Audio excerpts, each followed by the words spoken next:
the guys in Lucero don't they don't have nothing else going on for them. Like the four of us, we like this is all we've got basically.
The type of music we play, I mean, it's really...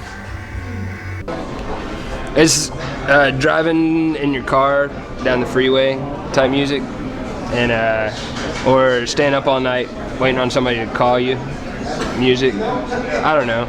What type of music does your band play? Oh, Lord have mercy. I don't know. It's... I don't know. It's kids that used to play punk rock playing country type sad songs. I don't know. That's what it is. And I don't know if you'd label that alternative country, if you'd label it indie rock, or if you'd label it... I don't. This is one of those, somewhere in between all that stuff. Heavy metal. Rock and roll. We play southern rock and country-ish songs. I don't know. Yeah, but that ain't right though, because the typical general poke, you say southern rock and country song. You know, we ain't that typical bar band though. See, that really is something more than that, because the youngsters and whatnot wouldn't be attaching onto it if it was just straight up southern rock or country. Yeah, in my opinion. I don't know, or maybe it is, and I just don't know. Well, here's how it goes. I think I'm playing heavy metal. He's playing funk. He's playing southern rock. Ben's playing pop punk. And we play it all together at the same time. And then the classical thing in there and too. it sounds like, yeah. Classical funk. And then it sounds like Lucero when we do it. We're in a little bit of an assortment here.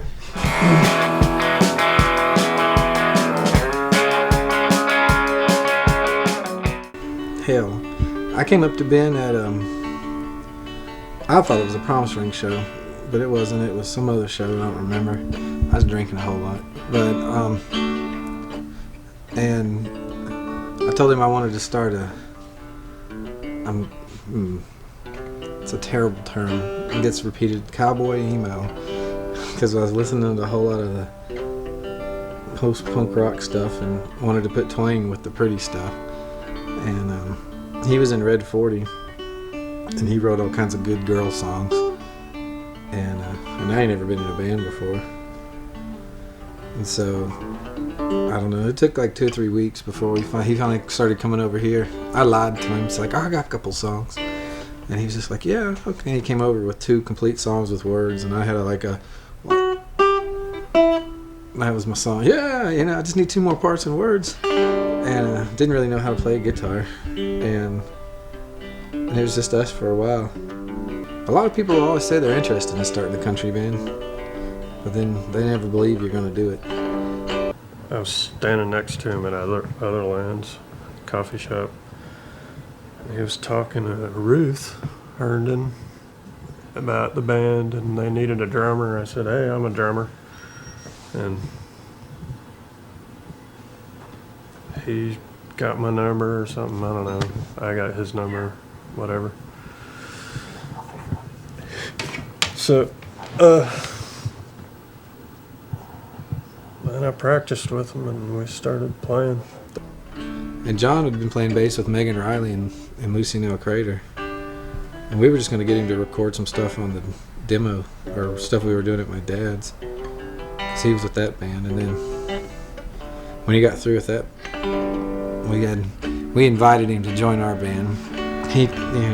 He's real big about auditioning. We'll play and we'll see. Whereas we were like, you're in, just take your time deciding. But we've decided. And that's the lineup, I guess. That's when we started it started to get cemented.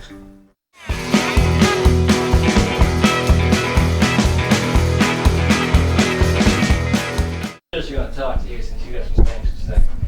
Do what? Issues. Okay, Issues. Issues? let's talk about the issues. What the hell is that supposed to mean? I mean, if you want, you don't have to wait till now to say something about it. You could have said something. We can talk about it. Don't let me come out there. But you don't have to wait till all these people around say I got issues. What the hell? We could have gone. Issues, influences. What are your influences? That's what I said. Influences? Influences. Yeah. What are your musical influences? Aggravates the hell out of me sometimes. Real absent-minded, and he falls asleep at the wheel and flips over vehicles every other 6 months or so. Annoying as Brian Venable is, John can be the hardest to take. For as stubborn as Brian Venable is, John can be even worse. And John, because nothing's easy with John Stubblefield. Not only is he the slowest person in the world, not mentally, no, but just, everything's got to be, you're like, all right, let's go. And he's like, hey, let's just, and then you're like, well, let's do this. Let's do that. Let's go. And everything gets real complicated with John. He makes things harder than they need to be sometimes. Oh, Roy had a really good, what did Roy say about him? He would set up a buffet to have a snack. I think that's a Roy Berry quote. Oh, he's real tall. And when he shakes your hand, he starts from way out here. And, I'm fragile, so it always feels like he's going to break my arm off or something. But he's a great bass player. He's the most learned musician of all of us. But he tries not to show that. But he's the one that knows all the proper terms for stuff. And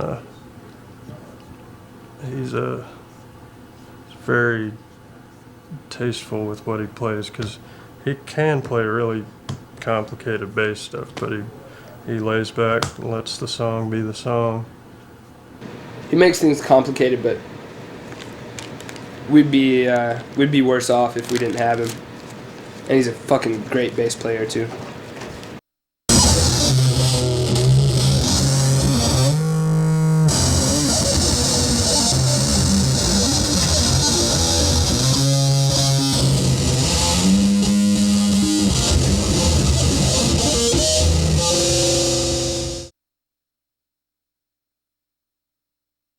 Roy Berry, he's a champ.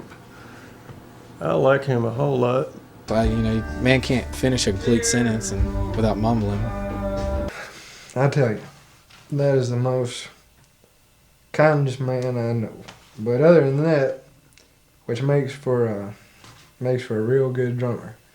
He's always watching out for everybody, watching out for everything we do. He listens real good listener. Okay, Roy Berry. Roy Berry is he is one of the sweetest, nicest fellas around. But he'll talk dirty if you if you're amongst the right company. He's got a mouth on him. That sounds nasty right there, actually. I need to stop talking about Roy's mouth. But yeah, he'll say some like this. Like when he sees this, he'll have some dirty joke about his mouth, probably, and about me talking about his mouth. I don't know. He'll have something very crude to say. He's very, understated, mumbles a lot. You can't really understand what the fuck he's saying.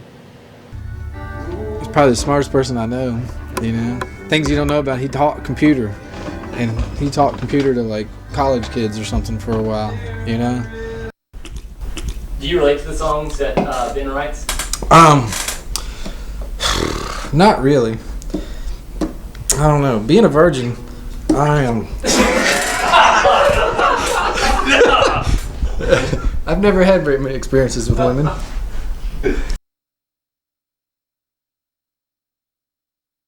Describe Brian Venable.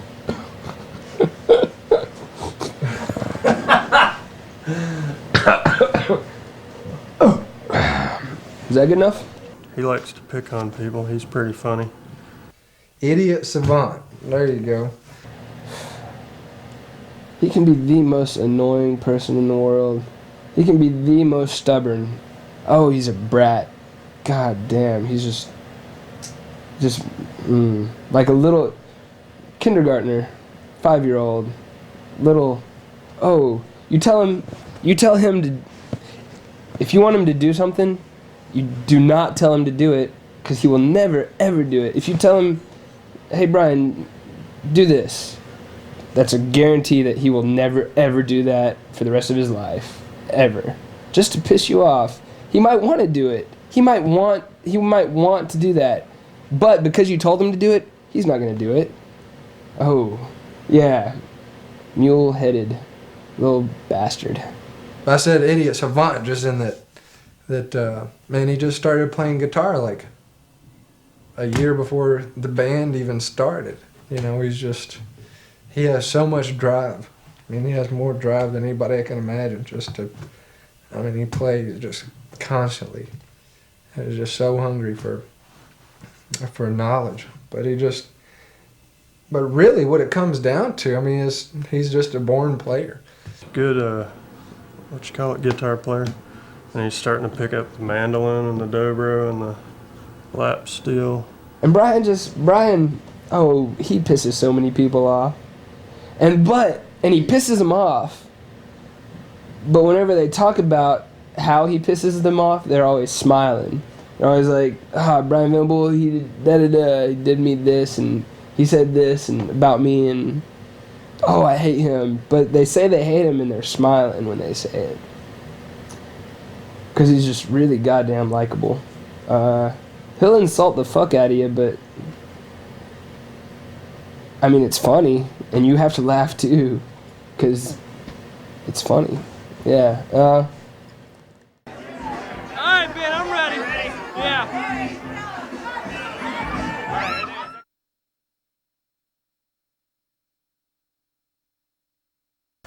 About the boss, Ben, that's boss.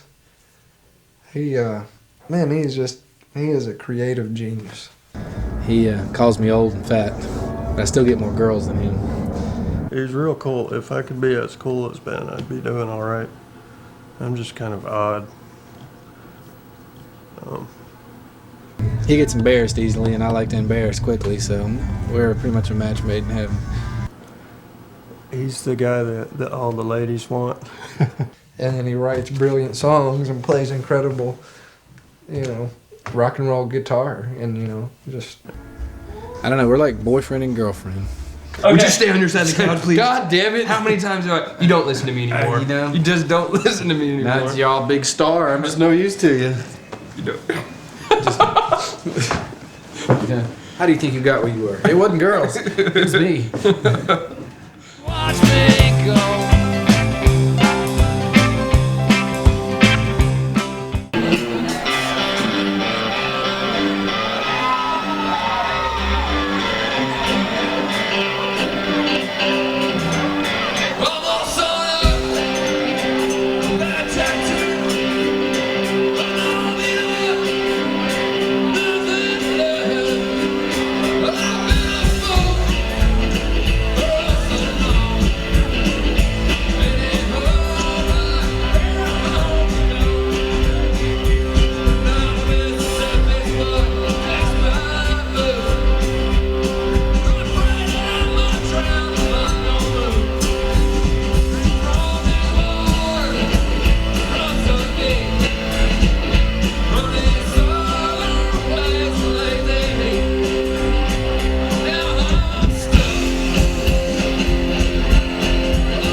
We were practicing one night, and John instigated it, I guess, in the way that we played All Sewn Up, which is All Sewn Up and Bad Tattoos. And he says, fellas, I just can't do this anymore. I feel bad playing with you guys. And he was kidding, but because he didn't have any tattoos. I don't have any. I don't even have a bad tattoo, much less a good one. And I think I had some insane amount of money, and I just got paid. I was like, we decided we were going to get him a tattoo because everybody else had tattoos. And then somehow it escalated into, why don't we all get tattoos? Well, why don't we all get matching band tattoos? Bands always talk about them. They usually got more sense than they actually do it. And we were like, something simple, And it ended up, he got Ben, the star with the L. It seemed real tasteful. And somehow it ended up, we used the rest of the band money. I forget how much it was, like $300 or something. And we called up a couple places. And, I think it was Ramsey Shadow said they'd come in and take us right then. And we wandered down there. And two at a time, we each got the matching tattoos. And it was real funny because we played like 2 days later, but everybody had their sleeves rolled up with the glossy shinies because everybody was still putting the stuff on them. And all the girls kept going, that's cute. I'm like, no, it's tough. Tattoos, dang, not cute. So.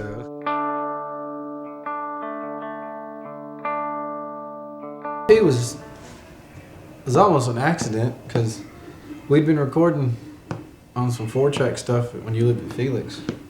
Yeah. But then I wanted to have like the Cowboy Junkies Trinity sessions. I was thinking that because we'd been recording everything not acoustic but plugged in or whatever, little amps or half acoustic or whatever. But I wanted it to be 2 guitars and a violin, and I don't even know if we played live yet like that. No, because I was talking to Reiko. No. I thought it was. I didn't know at the time you had to have fancy stuff and big rooms, but I was like, I just wanted to stick a mic up and just make a tape of the songs because we didn't have any tapes of the songs, and I think we got talked out of that right away. And I mean, the thing is we'd do 4 songs at a time. He'd sing the rough vocals and a guitar, and I'd go over it. And for months, we'd have 4 songs, and we were so proud of them with just 2 guitars and singing. I think basically what happened was Brian and Ben came over with a 4-track cassette that they had done somewhere, and we were going to try to mix it, and then we decided we couldn't mix it. So what we did was decided we were going to do it over again and do separate tracks. I think that was how it worked. And they put down the vocals and the guitar and accordion, and then they brought in a girl, put in down, what was her name? Rayco. Put down a violin, and it sounded good, sounded real good. And then brought in a bass player, John C. Stubblefield, I believe. And it sounded, boy, there's some potential there. It all kind of coming together. Then, as you normally do in recording, you put your drum track down last. So they brought a drummer in, and that was Roy. And it kind of all came together at that point, and I think they went on from there. But the first album was kind of conglomeration, I believe is a good word, of a lot of attempts at things, and it turned out real well. The songs are a lot quieter, maybe even more country. We recorded it backwards. The drums were done after the guitars and stuff, so it makes me sound a little more out of time. And basically, somebody finally stepped up and was like, I'll pay for it, and But it ended up they just fronted us the money. yeah, I paid them back. Yeah, I didn't think. They're sold out. I have the 100 or 260 left, but as soon as they get the covers, they're gone. But they sold pretty quick. Yeah, start from finish. We went into my dad's just to record some so we could get just driving around or letting our friends hear the tapes, And I guess it never really was supposed to be an LP until somebody walked up and were like, "Oh, we'll pay for it." We were well into recording at Coldwater. And then, it was, like I say, I think what's in that record is probably real historic as far as what went on. It's a documentary of a band meeting for the first time and starting to spark. It's a pretty cool record. I like it.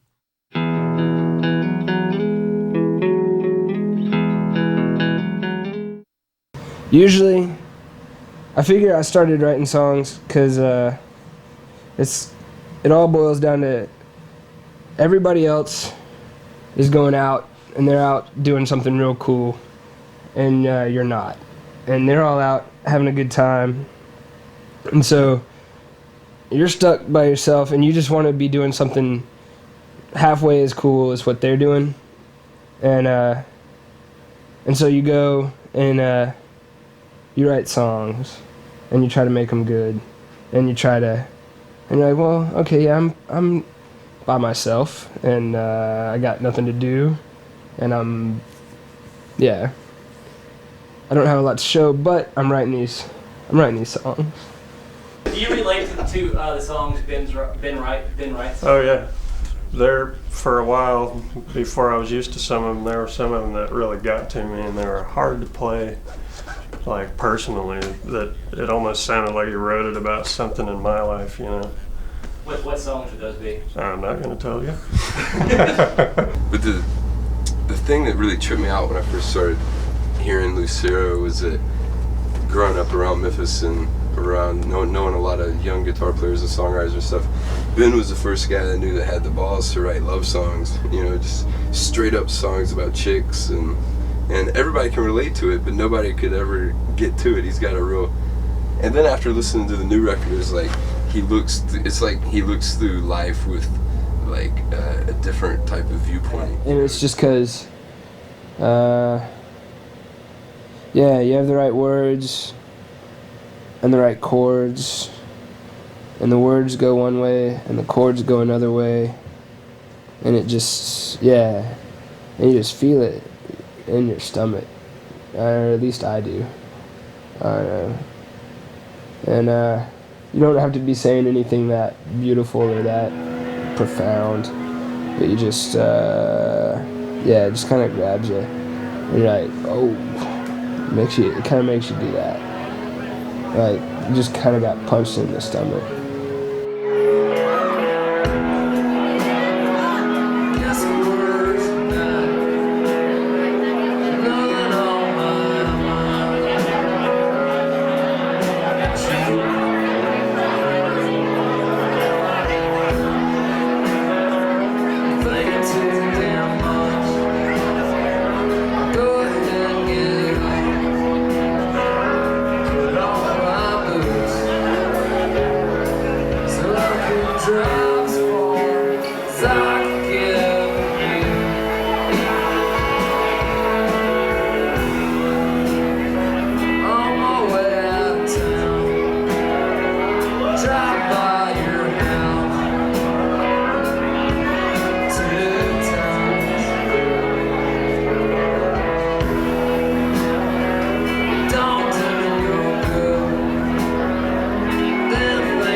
Because when I wrote it, it was just the truth.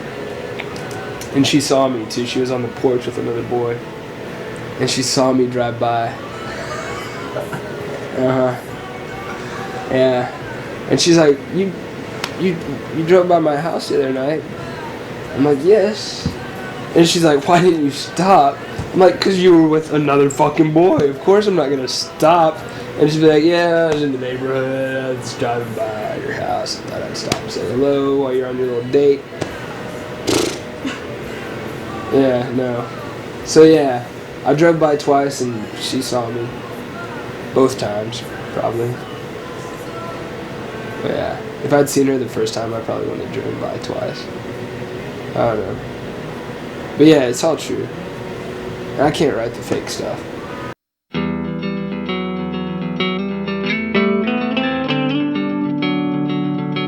Luther and Cody said, you know, come on down. It was mainly Cody. It's Cody. It was like, we basically got this recording studio in the barn. You should come down, cut a few tracks, and just, I don't know, just for the hell of it. And we were like, yeah, that sounds like a good plan. It's just for Cody fun. Cody was didn't realize. He thought we were going to come down, get into the studio, cut 2 songs. We were going to do a demo, something that he could burn a CD of. He didn't realize that we were going to get down there, set up, do live vocals, and do 7 songs. And do 7, like we cranked them out. We did 1 take, 2 take. We did 1 take. Sounds good. Let's do another one just in case. Yeah. And we recorded 4.5 hours or something straight. And did 7 songs the first time. I think they said something like we do it that way because we don't know that we can't.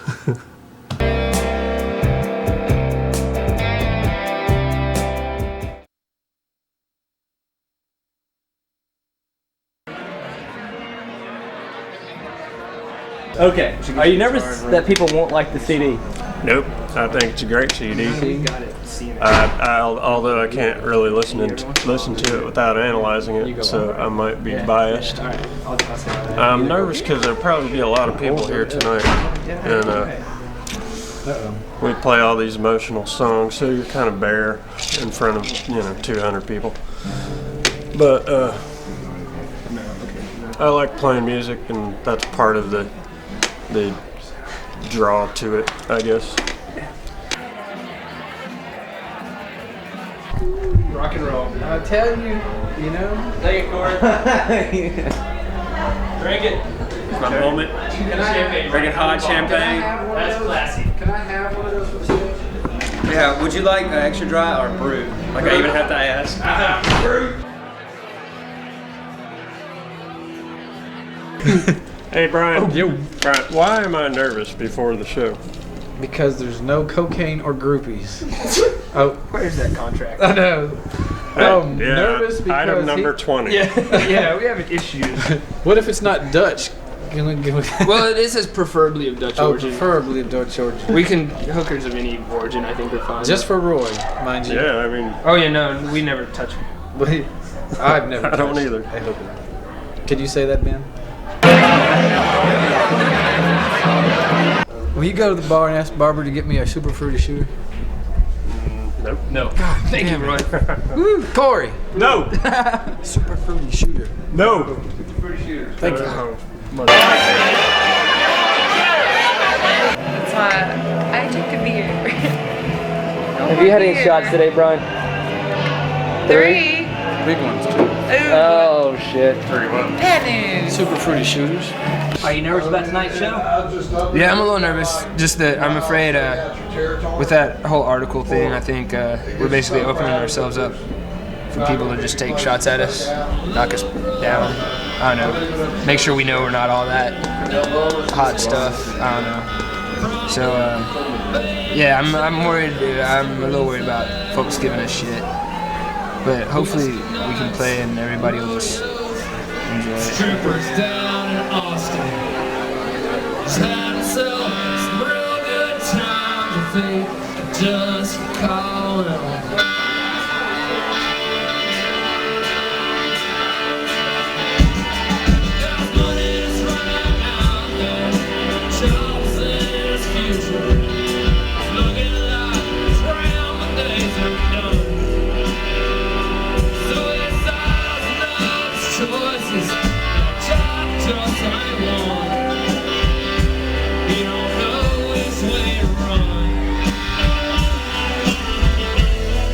The only thing that people will realize with the CD is that our live shows have been very rock and roll and very loud and very distorted. For a lot of the CD is more laid back. There is rock stuff on it, but if you've never heard any of the tracks from the CD, being passed around, and you've only seen the live show, I think that the CD will actually be, you can put it in before you go to bed. It's pretty music as opposed to raucous as it gets sometimes. But I think people will like it just as much. The songs are there. The songs are pretty. They don't lose anything in the translation.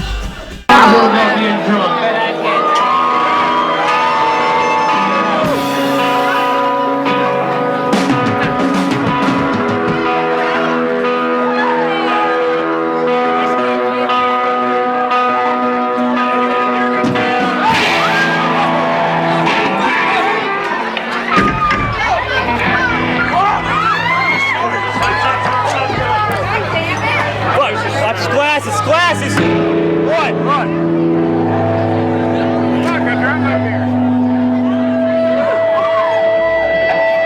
Taking one for the team!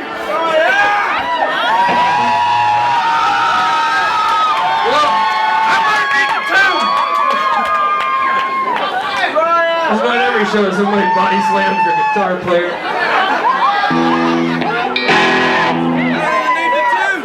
It's a good night. It's a good fucking night.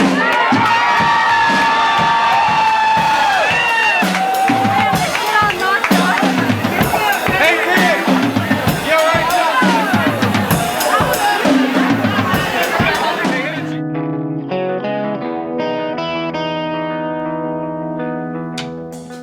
But the classic rock station, that's what I want to get played on. Like Tom Petty, Us. Oh god, that would be good. On Friday night, if you want to hear something, give me a holler here in a few minutes. Might be a few before I get back to the phones. Lucero's in the studio with me. They're going to be playing down at the Last Place on Earth. If you're not familiar with that location, it's right there on Madison. And it's like I told them when I came in, I'm pretty much a virgin when it comes to y'all's music, but I was so taken aback by that article, by all means, that I wanted to check y'all out. So let me get the mic over here to Brian, and y'all just go at it. All right. Yeah, we'll play a couple here. All right, so we're gonna play I Ain't So Lonely. You ready? Oh yeah. We're on the radio. We're virgins. All right, put that shot. All right. So she smiles, oh so sweetly, and I ain't so lonely. I ain't so lonely. She acts like she don't need me, but I ain't so lonely.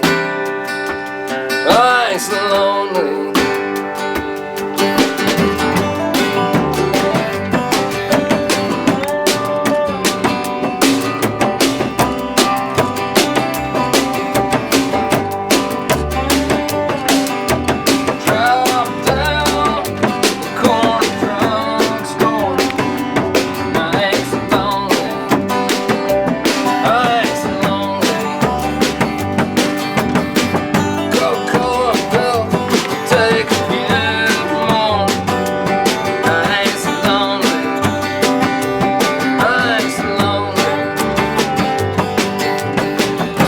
It's been a while since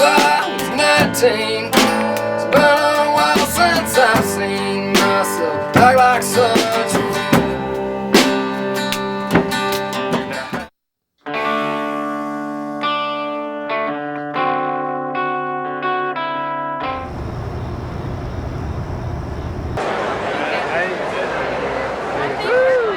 Ron, are you nervous? I think we are too, actually. I don't know. Everybody's got their tickets. Once everybody sits, I won't be so nervous. But then once they come find us, since we're separated, I'll be a little nervous. And then when we play, I'll be nervous. But when we're done playing, I won't be nervous anymore. Nervous about tonight? Yeah. Why? Look at the place. What makes this different than any other performance? We're at the pyramid. There's 4,000. I don't know. Other people's amplifiers? Yeah, other people's amplifiers. No, we can't get up there and just bang around on some chords before we start playing. We gotta get there and hit the right chord right from the start, and we're not good at that. What are you playing tonight? No Roses, No More. Why that one? Because it rocks. I don't know. Because it rocks. I don't know. Ladies and gentlemen, please welcome our next performers. They marry the intensity of garage rock with the melodicism of country music. Please welcome Premier Band nominee, Lucero!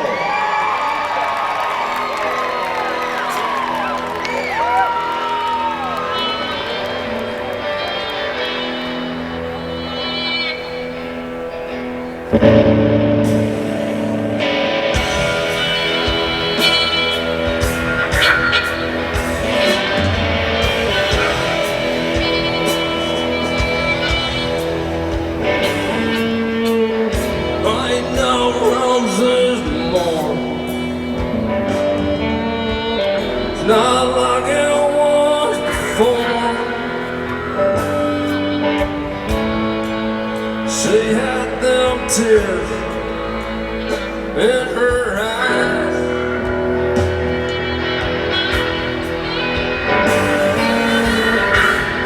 Ain't roses more. Not like it was before. Just go ahead, say goodbye. You don't care if you try.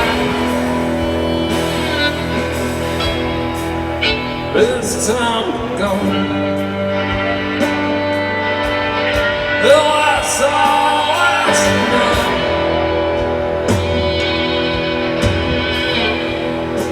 Just tell the truth. Not come back tonight.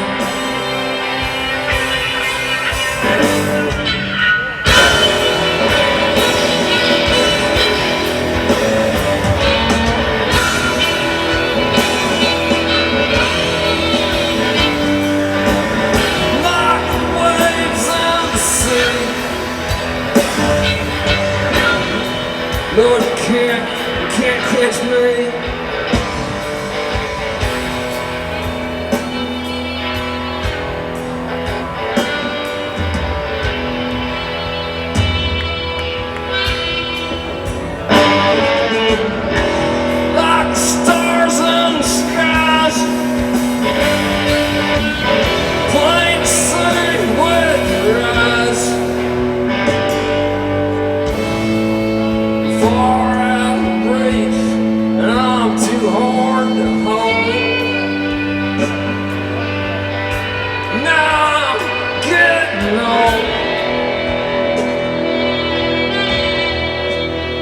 So much time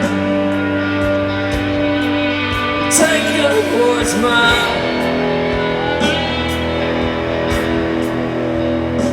Just tell the truth. Not coming back tonight.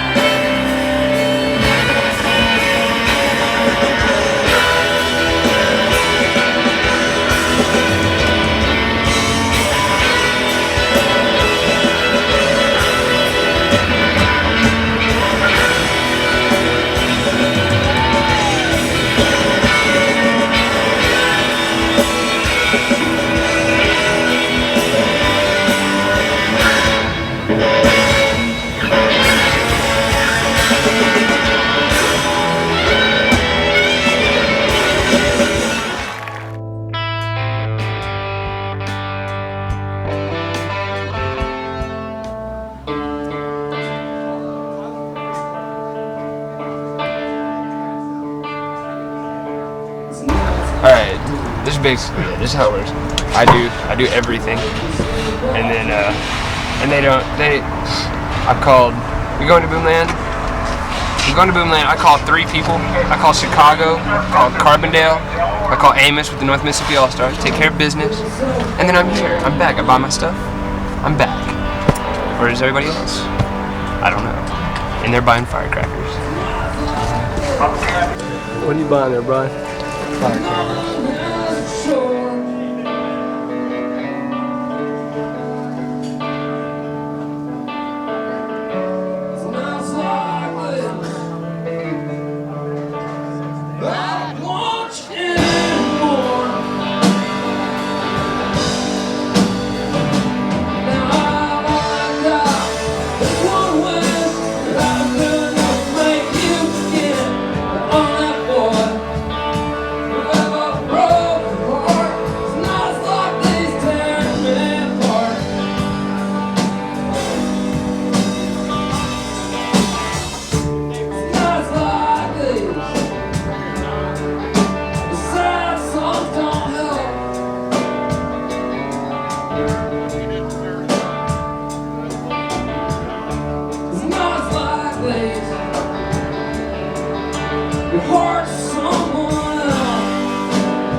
Where are we? Here, Ecstasy in Louisville, I think. What did you just see? Huh? What did you just see? Our CD in the racks.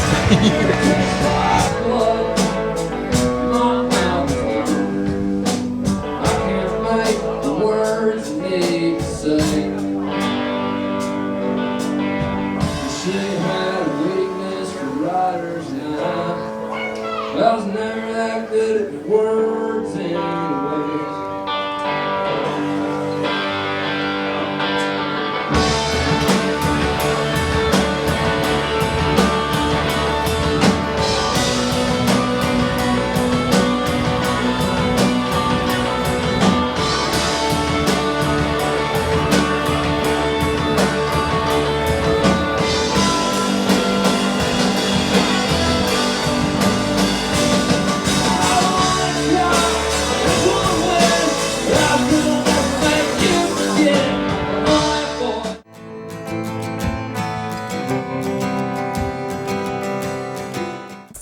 We're at the Dickinson's barn in Mississippi, and we're actually about to do some overdubbing for the second record.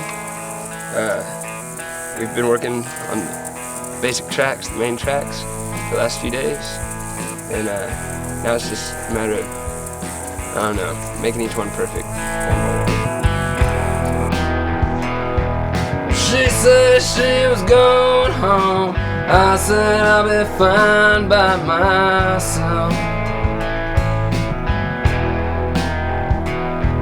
And I thought that she wanted me. She's thinking something else.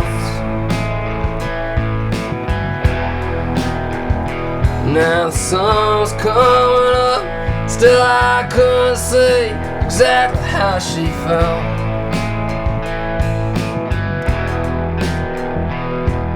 I thought that she wanted me. She's thinking something else. And I don't take much to see inside my heart. I was never any good at telling lies. And it don't take too much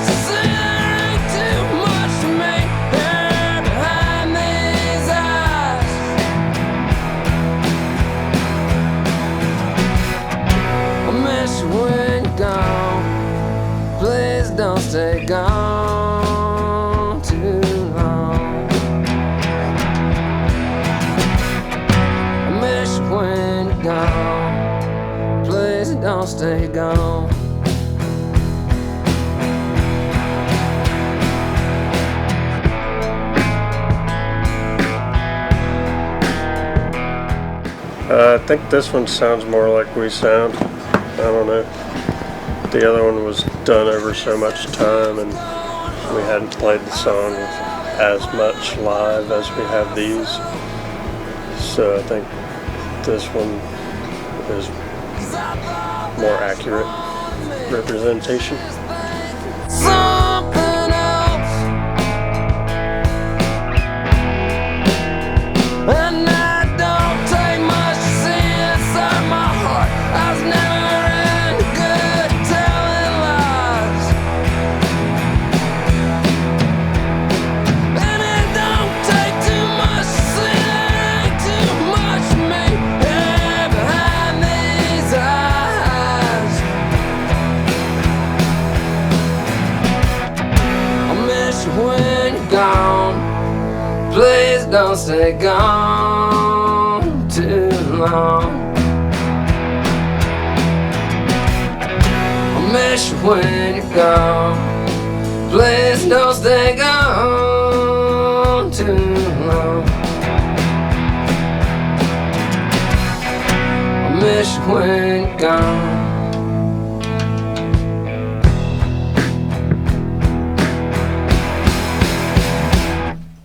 One more. I guess you could say it's a very introspective mood. Everybody's been relatively quiet, you know, just everything's been very of a very somber tone, I guess, you know, which sometimes folks mistake it for as being, you know, upset or angry or, you know, different things, try to assume different things, but I think everybody's just in a real introspective mood, you know, and it's definitely where the songs are coming from, I think, and but definitely as far as where we are, you know, this time around in the studio as well, and, you know, how to go about it, there's a lot less tension, and just more, everybody's really of an introspective mood, I suppose. The songs are darker. We're further into the band. You know, it's like I said, the first time we came down here, we did it not expecting until really the last session that it was going to, you know, the album. But it was more excited just to be down here and banging around. But now it's like we're working on this record, and I don't know. There's a lack of innocence on our part, maybe. Hardest part of recording. Hardest part for me is when you've got stuff. The hardest part is having to tell people what to do, which I haven't done much of. Everybody pretty much has their parts, and they do what they do, and it comes out really well. I don't know. Me and Brian come into some conflicts over certain guitar lines and stuff. And there's disagreements on, like, I think you should redo it. No, I don't want to redo it. Stuff like that. Hey Brian, I want to redo that lap steel solo. Maybe it's interesting and cute, but I think it could be better, you know what I mean? Yeah. Are you shitting me? I like it. For real? Yeah. Alright. Let me do it again, Cody. Yeah, sing it one more time. I'll get Luther to do it then, Brian. How about that? I won't let him do it all. Whatever. I'll punch you in the mouth, you can't talk. That'd be the only way to do it. There's probably other ways, but that'd be the first one. Yeah, you've been wanting to punch me in the mouth for a while anyways, huh? That gets difficult sometimes. But not much. I mean, 1 or 2 instances of that. Really the hardest part of this whole thing is mixing it and getting it to sound right. And you've only got one shot. We've only got one shot. We're going to go into Ardent for a few days. And when we mix it, after we're done, after we leave Ardent, it's mixed. And if I get home and I don't think something sounds right, it's pretty much too late. So that's going to be the toughest thing. That's the scariest thing. Because it can sound great in the studio, and then you get it and you stick it in the tape player in your van, and it's just not quite right. You never really know. So that's the scariest part. Yeah. When I talked about a loss of innocence. I mean, it's a, you know, like Ben said, we're all coming into our own, and that sometimes can turn into a slugfest of sorts, where it's just, I mean, we're 4 equal people wanting our parts, you know, and I don't know, trying to find a consensus in that sometimes is tough. But it's, I mean, like I said, when we came in before, it was, woo, we're in the studio, ta-ta-ta-ta, you know what I mean? Like, it was guerrilla studio, you know? I mean, we'd come in, we'd cut 7 songs in 4 hours, we'd go eat, we'd come back, do overdubs, you know, and get rough mixes in a day, you know? I mean, that's pretty much how the last record really went. Whereas this one, I mean, it's, you know, Roy's got he's got his machines and his ideas, and, you know, I mean, fundamentally there have been songs, but then there's 3 other people wanting to, you know, and that comes in. Like I said, it's a tougher emotionally, you know. When we get excited, but when we get mad, you know, we get mad, and that usually means it's going to be a good record. Just, you know, I'd rather want to beat the crap out of, or cry and laugh and slap each other on the back than be ambivalent about it, you know? At least in comparison to the first one, there's some loud, distorted rock and roll guitars on this record that are really going to stand out. Has he got all 6 strings? 1, 2, yeah. Oh, hell yeah. Film this. Film this, please. You got a monitor you can prop it foot up there?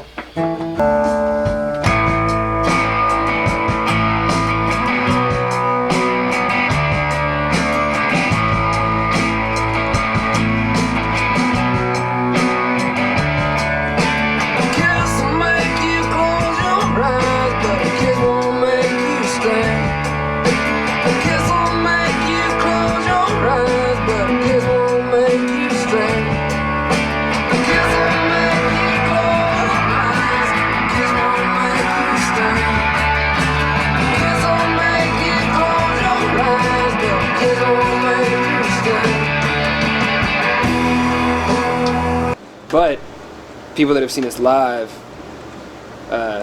that's missing off the first record. And if you've seen us live, you've come to expect it more, because we do it live.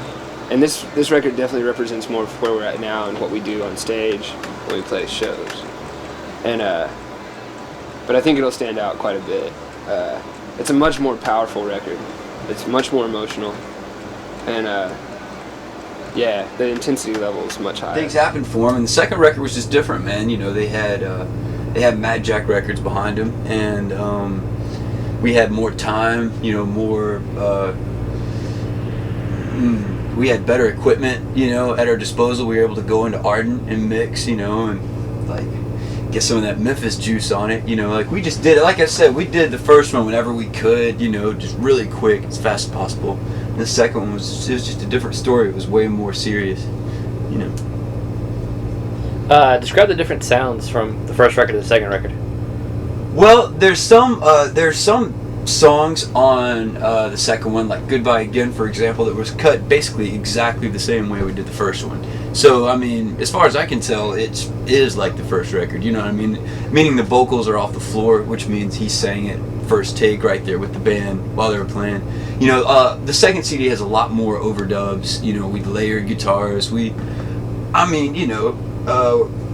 the first CD is a fantastic representation of, you know, the way Lucero sounded at that time, at that very early embryonic stage, and now it's a different story, man. You know, they're an established band, they've got good songs, and they need to go in and make a real record, and that's what we did.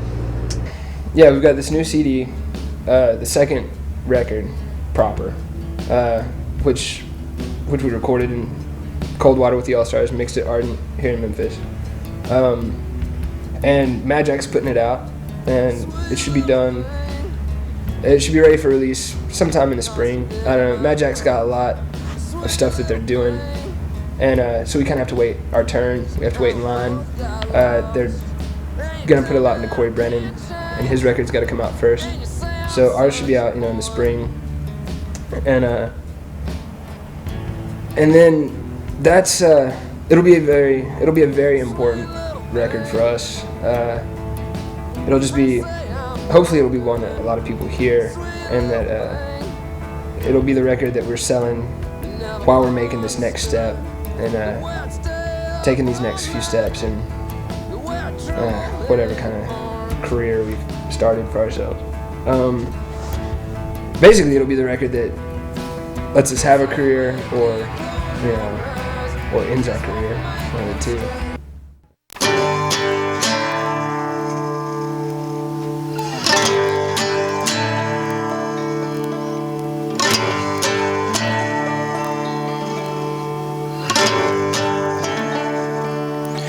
It's a hard-lit night, and I'm getting it right. Open my shirt, there's a waking line beneath the buckle and swoon of a virgin moon. I'm coming on strong, I'm coming on soon. It's gonna be a great and big wave. It's gonna be a close shave.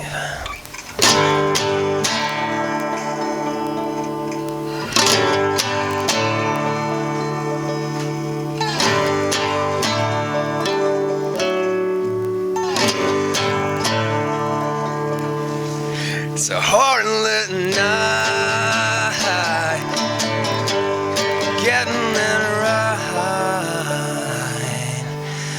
Under my tongue there's a waking light, beneath the buckle and swoon, watermark on the moon. I'm coming on strong, I'm coming on soon.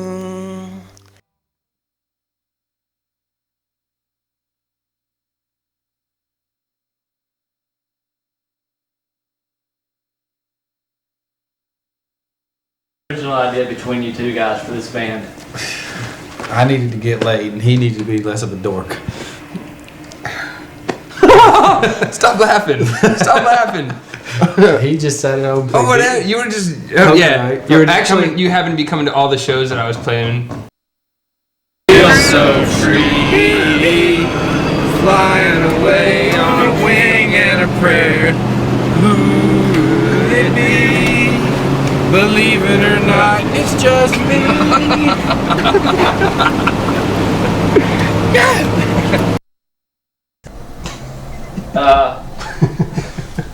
It seems that local media has really picked up your band as one of the best in Memphis. How does this affect the band, and how does it?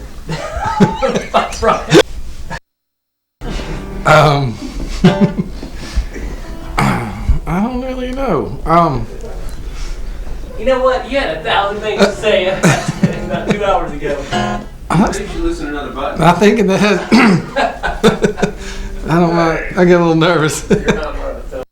Oh, you can't. I'm sorry, what? I'm sorry, what? I love this thing. It might dispense candy too. Give me a Pez. Yeah, Pez. God damn it, always comes up. It makes us. I mean, who would think that we were actually worth filming? I think too is it's. Hello? Hello. Sorry, Anyway. is it your phone? Yeah. Okay. Is it I can't tell. Oh, shit. God damn it.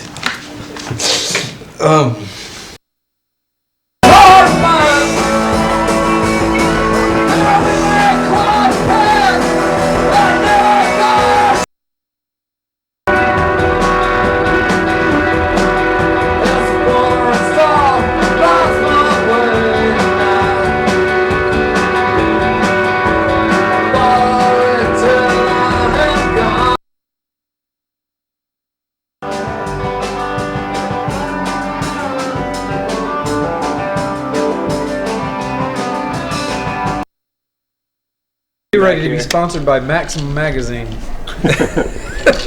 What magazine? Maxim for men. Maxim for men. What's that? Soft A men's porn. magazine. They Basically also soft porn. I read the part where they tell you how to set a broken leg and have a baby. I do. There's very useful information. There is, like things your dad should have taught you but probably didn't. What rhymes with else? I got felt in myself.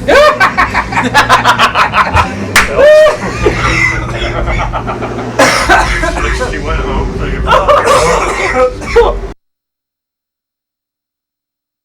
I'm a welder. You see I'm a his metal toes. worker. Look at that. He got a pet chip. Turk and his pet chip are going off to fight the dragons. Squawk, says the chip. Squawk. The evil Turk is taking over. Alright. If I roll a 15 or more, I'm gonna drop kick Brian. Somebody's gonna land right on his head. Oh! Kaboom! Yeah, dog. That's right. Reading wheat. That's a good diet.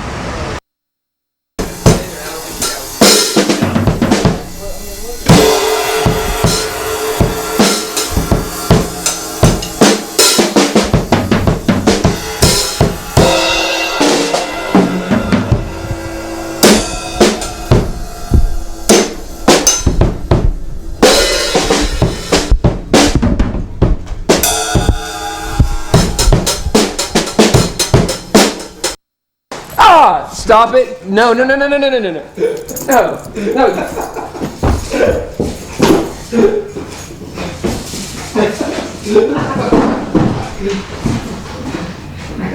Life in this stroke. Ah!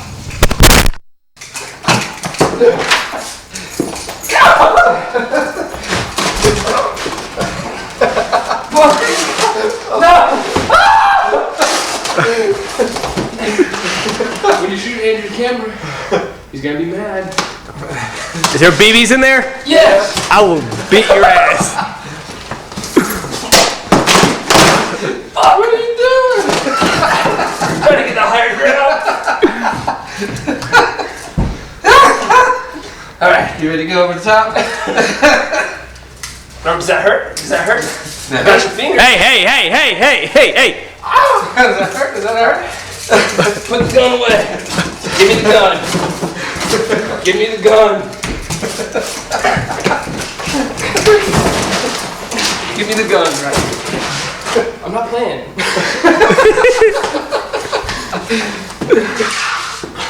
Hey, hey, hey! He's gonna shoot it. Finger on the trigger. I have an eye patch for the show. For the show. You broke my thing. I didn't break shit. My little poster fell down. Good enough. Go to your room. Now think about what you've done.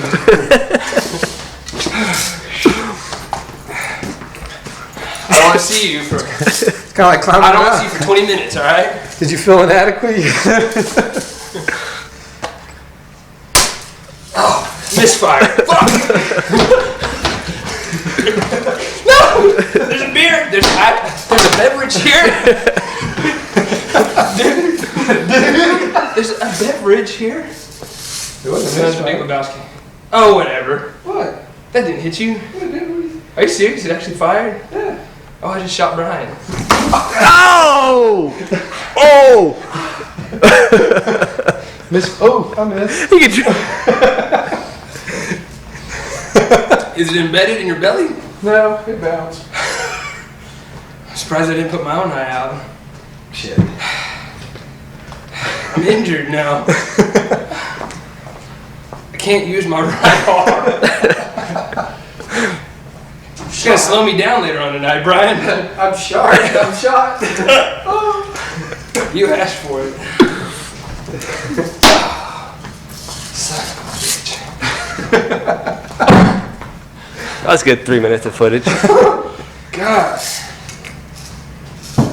Ugh.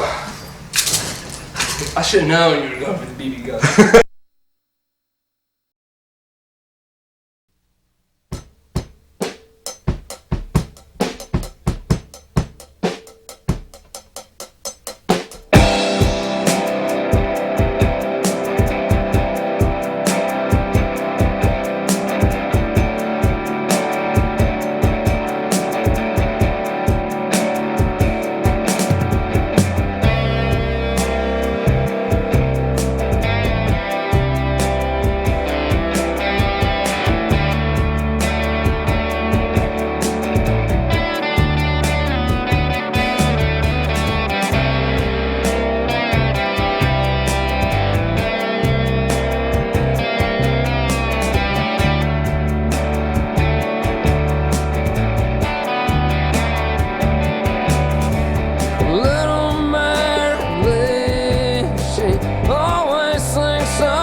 I don't think that we're going to be one of them bands that get their names written on the notebooks, but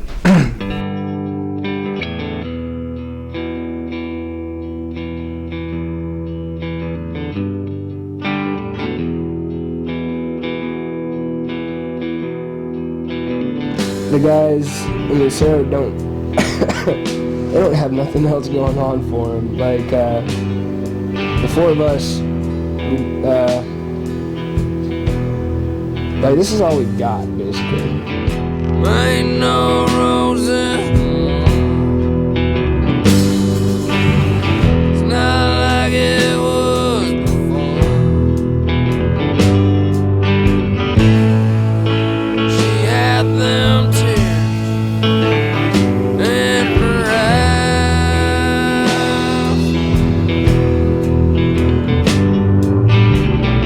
Ain't no roses no more.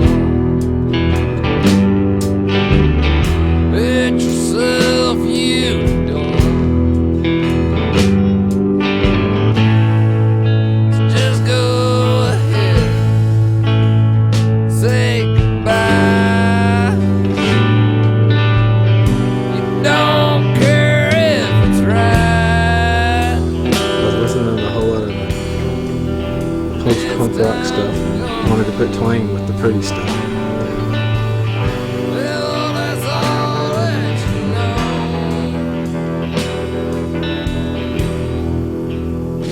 So just tell her true. You're not coming back tonight.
All I got on my stomach is some Pop-Tarts and some Budweiser. Ouch. Big round of applause for some guys you can find at lucerofamily.net. Big round of applause for Lucero. Let's go, boys.